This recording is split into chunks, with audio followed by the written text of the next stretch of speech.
Halo, saya Nancy Nurtanti. Hari ini saya akan mempresentasikan tugas IPS. Sebelumnya, saya akan membacakan soal dari tugas tersebut. 1. Sebutkan faktor penyebab terjadinya perdagangan internasional. 2. Apa saja tujuan negara melakukan perdagangan internasional? 3. Sebut dan jelaskan 3 tujuan kegiatan ekspor yang dilakukan oleh negara. 4. Sebut dan jelaskan 5 alat pembayaran dalam transaksi perdagangan internasional. 5. Bagaimana pengaruh perkembangan iptek terhadap perekonomian suatu negara. 1. Faktor terjadinya perdagangan internasional antara lain adalah perbedaan sumber daya alam, penghematan biaya produksi, memenuhi kebutuhan nasional, perbedaan penguasaan teknologi, dan meningkatkan pemasukan negara.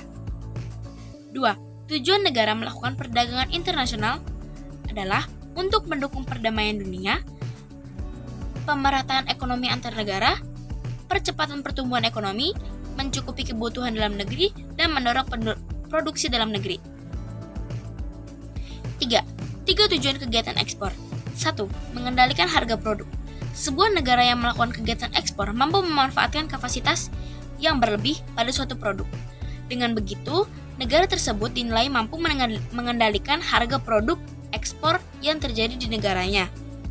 2. Menambah devisa negara. Nilai kekayaan yang dimiliki oleh suatu negara dalam bentuk mata uang asing disebut dengan devisa.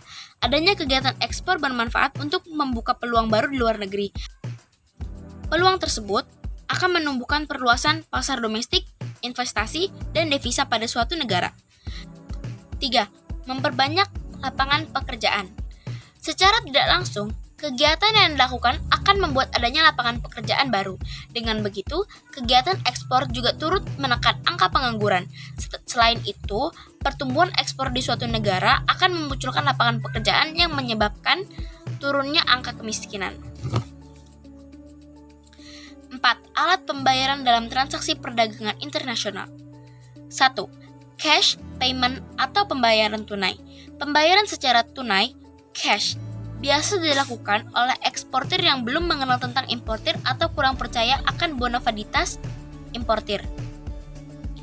Pembayaran tunai dilaksanakan melalui wesel atau unjuk banker side draft. 2. Open account atau pembukaan rekening. Cara ini merupakan kebalikan dari pembayaran cash. Melalui open account, barang telah dikirim kepada importir tanpa disertai surat perintah membayar serta dokumen-dokumen. Dengan cara itu, resiko sebagian besar ditanggung oleh eksportir. Eksportir juga harus mempunyai banyak modal apabila pembayaran akan dilakukan dengan mata uang asing, dan resiko perubahan kurs menjadi tanggungannya. 3. Letter of credit. Transaksi ekspor-impor, penjual dan pembeli lebih suka membayar transaksi perdagangannya dengan menggunakan letter of credit atau LC. LC adalah sebuah instrumen yang dikeluarkan oleh bank atas salah satu nama nasabahnya. Berdasarkan kondisi-kondisi yang tercantum pada instrumen, eksportir terjamin akan pembayarannya apabila memenuhi persyaratan yang diminta oleh importir. 4. Commercial Bills of Exchange. Cara pembayarannya paling umum dipakai. Commercial Bill of Exchange, sering disebut wesel draft atau trade bills, adalah salah satu surat yang ditulis oleh penjual yang berisi perintah kepada pembeli untuk membayar sejumlah uang pada waktu tertentu di masa datang. Surat perintah semacam itu sering disebut wesel.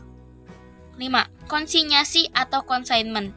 Cara pembayaran menggunakan metode konsinyasi mengharuskan penjual mengirim barang terlebih dahulu setelah pembeli berhasil menjual barang tersebut kepada pihak ketiga.